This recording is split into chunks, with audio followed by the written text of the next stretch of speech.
নমস্কার সবাইকে। আমরা আগের দিনের ভিডিও তৈরি করেছিলাম এবং সেখানে কিন্তু আমরা ডিটেলে আলোচনা করেছিলাম যে আমাদের যদি কোনো কারণে কোনো জমি বাড়ি এই ধরনের কোনো জিনিস বিক্রি হয়, সেক্ষেত্রে আমাদের ক্যাপিটাল গেনের ক্যালকুলেশন কিভাবে করতে হবে এবং তার নিয়মকানুন কী কী রয়েছে। আজকের ভিডিওতে আমরা দেখাবো ডিটেলে যে জমি বাড়ি বিক্রি হলে তার সাথে যদি আপনার মিউচুয়াল ফান্ড অথবা শেয়ারও বিক্রি হয়, সেক্ষেত্রে আপনি আপনার ক্যাপিটাল গেনের জন্য আপনার ইনকাম ট্যাক্স ফর্ম কী করে ফিল আপ করতে পারবেন। কিন্তু তার আগে একটা রিকোয়েস্ট আপনাদেরকে করব, আপনারা যারা আমাদের ভিডিও দেখতে পছন্দ করেন তাদেরকে রিকোয়েস্ট করব, নিচে থাকা সাবস্ক্রাইব বাটনে অবশ্যই একটা প্রেস করে দেবেন। এটা আপনাদের কাছে পুরোপুরি রকমভাবে ফ্রি, কিন্তু আমাদের মোটিভেশন বাড়াতে অনেক সাহায্য করে। এর সাথে সাথে চাইলে আপনারা জয়েন বাটনে ক্লিক করে আমাদের একজন মেম্বার হয়ে উঠতে পারেন। তাহলে চলে যাই কম্পিউটার স্ক্রিনে এবং দেখে নিই কীভাবে আমরা আমাদের ফর্ম ফিল আপ করতে পারি। তা প্রথমে আমাদের ইনকাম ট্যাক্স পোর্টালে ঢুকে পড়তে হবে। এরপরে ই ফাইল সেকশানে যাব, ফাইল ইনকাম ট্যাক্স রিটার্ন। এরপরে এখানে আমরা 26/27 সিলেক্ট করে online, start new filing, proceed. ITR 2 আমরা সিলেক্ট করলাম। ITR 2 আর ITR 3তেই কিন্তু আমাদের এই ধরনের ক্যাপিটাল গেন দেখানোর অপশান দেওয়া হয়, বাকি 1 অথবা 4-এ কিন্তু এই ধরনের অপশান থাকে না। প্রসিড করব, ওকে, লেট গেট স্টার্টেড, কন্টিনিউ। এরপরে ইনকামের ঘরে গিয়ে এসে আমাদের প্রথমে দেখে নিতে হবে আমাদের ক্যাপিটাল গেন সেকশন আমাদের জানি টিক করা থাকে। এর সাথে সাথে 112 ডে, এটা কিন্তু লং টার্মে আমাদের শেয়ার অথবা মিউচুয়াল ফান্ড বিক্রি হলে তার ডিটেল এখানে বসাতে হয়। আমরা হাউস প্রপার্টি স্যালারি এখন এখানে রাখছি না, আমরা তুলে দিচ্ছি। এছাড়া অন্যান্য যে রোজগার রয়েছে সেগুলোও রাখছি না, কারণ আমাদের প্রয়োজন নেই। আমরা এই ভিডিওতে শুধুমাত্র ক্যাপিটাল গেনটাকেই দেখাবো। এরপরে আপনাদের কোনো ডিডাকশান থাকলে এই ঘরে গিয়ে এসে আপনারা দেখে নিতে পারেন কোন ডিডাকশান আছে। নিউ রেজিমে ন্যাচারালি খুব বেশি থাকে না, আমি এর জন্য তুলে দিচ্ছি। ট্যাক্স পেমেন্ট কিছু থাকলে আপনি এখানে রাখবেন, না হলে কিন্তু আনটিক করে দিতে পারেন। সব ম্যাক্সিমাম লোকে থাকে না, আমি আনটিক করে দিলাম। Continue, skip. এরপর প্রথমেই তো আমাদের জেনারেল সেকশানে গিয়ে আমাদের ডিটেল এখানে ভরতে হবে। পার্সোনাল ইনফরমেশান আমরা দেখে নেব সমস্ত ঠিক আছে নাকি। কন্ট্যাক্ট ডিটেলেও অবশ্যই দেখে নিতে হবে যে আমাদের মোবাইল নম্বর এবং ইমেল আইডি ঠিক আছে নাকি, কেননা অনেক সময় দেখা যায় আমাদের এই সব জিনিস চেঞ্জ হয়ে যায়। এছাড়া অ্যাড্রেসটাও একবার চোখ বুলিয়ে নেবেন, কেননা অ্যাড্রেসও অনেক সময় অনেক মানুষের চেঞ্জ হতে থাকে। এর সাথে সাথে এবছর একটা জিনিস কিন্তু করেছে, এডিট কলামে গিয়ে আমরা নিচের দিকে আসলে আমরা এইখানে দেখতে পাবো যে সেকেন্ডারি অ্যাড্রেস আর প্রাইমারি অ্যাড্রেস আমাদের এক কিনা, সেখানে আমাদের ইয়েস অথবা নো করতে হবে। আমরা ইয়েস করে দিলাম, সেভ করে দেব। এবার ফাইলিং স্ট্যাটাসে গিয়ে 139(1), অর্থাৎ আমরা ডিউ ডেটের মধ্যে ইনকাম ট্যাক্স রিটার্ন জমা করছি। যদি আপনার বিলেটেড হয় তাহলে 139(4) সিলেক্ট করবেন। এরপর রেসিডেন্সিয়াল স্ট্যাটাসে এখানে আমি 182 ডেজ করে দিই, আর এদিকে রেসিডেন্ট লেখা আছে। আমরা এখানে সমস্ত অপশান এরপরে যা আছে নো করে যাব। এগুলো ম্যাক্সিমামই নো হয়। ব্যাংকের ঘরে দেখে নেবেন যে কোনো একটা ব্যাংক অন্তত রিফান্ডের জন্য নমিনেটেড করা থাকবে, আর বাকি ব্যাংকগুলো জানি ভ্যালিডেট করা থাকে। কনফার্ম করে দেব। এরপর আমরা ডাইরেক্ট চলে যাব ক্যাপিটাল গেনে। ক্যাপিটাল গেনের মধ্যে চলে গেলে একটা জিনিস মাথায় রাখতে হবে, এইখানে আমি শর্ট টার্ম আর লং টার্ম দুটো অপশান পাচ্ছি, কিন্তু শেয়ার থেকে যদি কোনো লং টার্ম হয় তাহলে আমরা 112 যে অপশানে আছে সেখানে আমরা ফিল আপ করতে পারবো। আপাতত আমরা শর্ট টার্ম ক্যাপিটাল গেনে যদি ঢুকি তাহলে কিন্তু এখানে রয়েছে sale of land or building or both. এবার এখানে গিয়ে আমরা অ্যাড অ্যানাদার করব। করার পর আমাদের প্রথমে মনে রাখতে হবে যে আমাদের এখানে পারচেজ ডেট দিতে হবে আর সেল ডেট দিতে হবে। তার একটা কারণ হলো, পারচেজ ডেট আর সেল ডেট যদি আমরা দিই তাহলে ইন্ডেক্সেশনের যে ক্যালকুলেশন যদি কারোর থাকে তাহলে কিন্তু ইনকাম ট্যাক্স ডিপার্টমেন্ট অটোমেটিক করে নেবে। শর্ট টার্মের ক্ষেত্রে তো ইন্ডেক্সেশন আসে না, কিন্তু শর্ট টার্ম না লং টার্ম সেটারও কিন্তু ইনকাম ট্যাক্সের বুঝতে সুবিধা হয়। যাই হোক, আমরা এখানে শর্ট টার্ম যদি হয়, আমি ধরে নিলাম যে আমরা 2025-এর আগস্ট মাসে একটা প্রপার্টি কিনেছি, আমরা বিক্রি করেছি 2026-এর 17 মার্চে। এবার ফুল ভ্যালু কনসিডারেশন, অর্থাৎ কত দামে আমরা প্রপার্টিটি বিক্রি করেছি সেটা দিতে হবে। ধরে নিলাম 20 লাখ টাকা। এবার আমাদের এখানে কিন্তু প্রপার্টির ভ্যালুয়েশন দিতে হবে, যেটা কিনা দেখবেন আপনার দলিলের পেছনের অংশে যে ভ্যালুয়েশনের পেপার থাকে সেই পেপারের মধ্যে কিন্তু লেখা থাকে। ধরে নিলাম ওটা 21 লাখ টাকা আছে, তাহলে কিন্তু দেখা যাবে যে আমাদের 20 লাখ টাকাই আমাদের সেল ভ্যালু হিসাবে নিয়েছে। কেননা আমাদের যে সেল ভ্যালু তার 10% যদি ওপরে থাকে তাহলে কিন্তু আমাদের সেল ভ্যালুকেই ওরা কিন্তু ধরে নেয় যে আমাদের সেল ভ্যালু হয়েছে। কিন্তু এটা যদি আমি কোনো কারণে দেখা গেল 23 লাখ হয়, তাহলে কিন্তু এই 23 লাখ টাকাকেই আমাদের সেল ভ্যালু হিসাবে ধরবে। এর জন্য আমাদের যে সেল ভ্যালু আছে সেটা 20 লাখ রয়েছে, এর যদি 10% করা হয় 2 লাখ টাকা, তাহলে আমি 20 লাখের সাথে 2 লাখ যদি যোগ করি তাহলে 22 লাখ হচ্ছে। এখানে আমি যদি 22 লাখও বসিয়ে দিই, দেখবেন এইখানে কিন্তু 2 লাখ টাকাই দেখাচ্ছে আমাদের সেল ভ্যালু। কিন্তু আমরা 1 টাকাও যদি বাড়িয়ে দিই তাহলে কিন্তু এখানে 22 লাখ 1 টাকা আমাদের সেল ভ্যালু হিসেবে দেখাচ্ছে।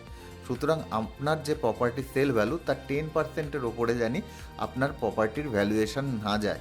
যদি যায় তাহলে কিন্তু ভ্যালুয়েশনটাকেই আপনার সেল ভ্যালু হিসাবে ইনকাম ট্যাক্স ডিপার্টমেন্ট ধরে নেবে।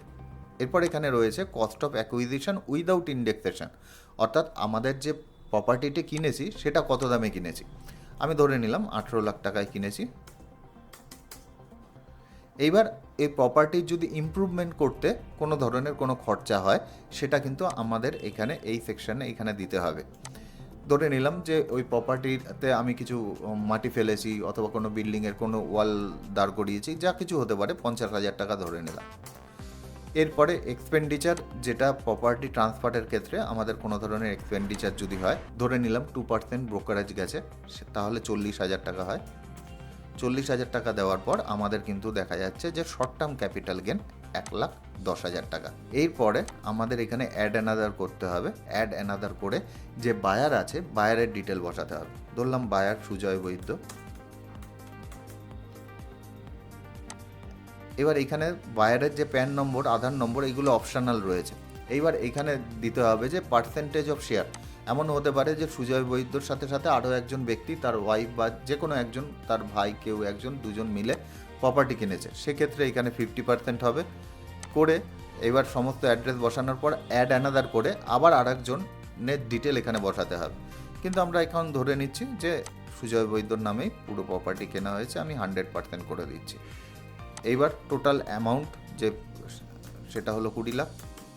যদি দুজনে মিলে কিনতো এবং 50-50 শেয়ার হতো তাহলে 10 লাখ 10 লাখ করে বসতো। এবার অ্যাড্রেস অফ দ্য প্রপার্টি, আমি যেটা প্রপার্টির অ্যাড্রেস অ্যাকচুয়াল হবে আপনি বসিয়ে দেবেন। আমি এখানে কলকাতা লিখে দিলাম, ওয়েস্ট বেঙ্গল করব, পিনকোড 7001 বসিয়ে দিলাম। এবার আমরা সেভ করে দেবো। তাহলে কিন্তু আমাদের যে শর্ট টার্ম ক্যাপিটাল গেন 1,10,000 টাকা হয়েছে। আর আমরা প্রপার্টিটি সেল করেছি 17 মার্চ 2026-এ। এরপরে আবার আমরা ক্যাপিটাল গেনে গেলাম। ক্যাপিটাল গেনে গিয়ে আপনার শর্ট টার্ম যদি শেয়ার থাকে সেক্ষেত্রে আপনাকে এই 2 নম্বর অপশানে যেতে হবে। 2 নম্বর অপশানে গিয়ে আপনাকে অ্যাড অ্যানাদার করতে হবে। অ্যাড অ্যানাদার করে 111A সেকশন আপনাকে বাঁধতে হবে। ধরে নিলাম আপনার 500 টাকা আপনার শেয়ার আপনি বিক্রি করেছেন, আর এই 500 টাকা শেয়ারের বিনিময়ে আপনার 400 টাকার শেয়ার কেনা ছিল, অর্থাৎ 100 টাকা আপনার প্রফিট হয়েছে। 100 টাকা এখানে চলে আসলো। এই 100 টাকাও কিন্তু আপনাকে ওই যে স্ট্রাকচারটা আগে দেখালাম এফ সেকশনে, সেখানে গিয়ে বসাতে হবে। আমি এখন এই মুহূর্তে ওটা বসাচ্ছি না, কেননা আপনি যদি কোনো কারণে কনফিউশন হয় যে আপনি ওটা কোন জায়গায় বসাবেন, কোন ঘরে বসাবেন, কত % ট্যাক্স হবে, তাহলে কিভাবে আপনারা বুঝতে পারবেন সেটাও আপনাদের দেখাবো। এর জন্য এই মুহূর্তে আমি ওটা বসাচ্ছি না। তাহলে আমাদের 100 টাকা বসানো কিন্তু বাকি রইল, সেটা আমরা পরে অন্য পেজে গিয়ে বুঝবো যে কোথায় গিয়ে বসাতে হবে, সেই অনুযায়ী আমরা বসাবো। কনফার্ম করলাম। আবার আমরা ক্যাপিটাল গেনে যাব। ক্যাপিটাল গেনে গিয়ে এইবার লং টার্ম ক্যাপিটাল গেন এখানে গেলাম। এই ল্যান্ড অ্যান্ড বিল্ডিং যদি আপনার বিক্রি থাকে একই রকমভাবে এখানে গিয়ে আবার sale of land on building এখানে অ্যাড অ্যানাদার করে একই রকমভাবে আপনি এখানে কিন্তু আপনার কবে কিনেছেন, কবে বিক্রি করেছেন সেটা দেবেন। ফুল ভ্যালু কনসিডারেশন এখানে কিন্তু দিয়ে দেবেন। প্রপার্টির ভ্যালুয়েশন যেটা আগের শর্ট টার্মের সময় দেখালাম সেটা এখানে দেবেন। দেওয়ার পর কস্ট অফ অ্যাকুইজিশন উইদাউট ইন্ডেক্সেশন, অর্থাৎ আপনার যে অ্যাকুইজিশন হয়েছে তার কোনো ধরনের ইন্ডেক্সেশন আপনার নিজের করার দরকার নেই। আপনি এখানে কত দামে কিনেছেন সেটা আপনি দিয়ে দেবেন। এখানে কিন্তু ইন্ডেক্সেশন হয়ে টোটাল ভ্যালু আপনার কাছে চলে আসবে। চলে এসে নিজেই এখানে ক্যালকুলেশন করে দেবে। আমি একটা উদাহরণস্বরূপ দেখানোর জন্য এখানে করে দিচ্ছি যে 2008-এর ফেব্রুয়ারি মাসের 4 তারিখে একটা প্রপার্টি কেনা হয়েছে, এই মার্চ মাসের 11 তারিখে আমাদের বিক্রি হয়েছে। ধরে নিলাম 8 লাখ টাকা ওটা করা হয়েছে, প্রপার্টির ভ্যালুয়েশন ছিল হলো 8 লাখ টাকায়। ওটা আগের বার দেখিয়েছি, এইবার আর দেখানোর কোনো প্রয়োজন নেই। ধরে নিলাম 2 লাখ টাকায় প্রপার্টিটি কিনেছিলাম, তাহলে কিন্তু দেখা যাচ্ছে এখন আমাদের 5,82,000 টাকার প্রপার্টি ইন্ডেক্সেশন নিয়ে এর ভ্যালুয়েশন। তাই এখানে একই রকমভাবে আমাদের প্রফিট কিন্তু নিচের দিকে চলে আসবে যে 2,17,000 টাকা আমাদের টোটাল প্রফিট এসছে। এরপরে আমাদের যদি কোনো ধরনের কোনো খরচা হয় সেই খরচা আমরা এখানে বসাতে পারবো। করে আমরা এখানে বায়ারের ডিটেল দিয়ে একই রকমভাবে আগের মতন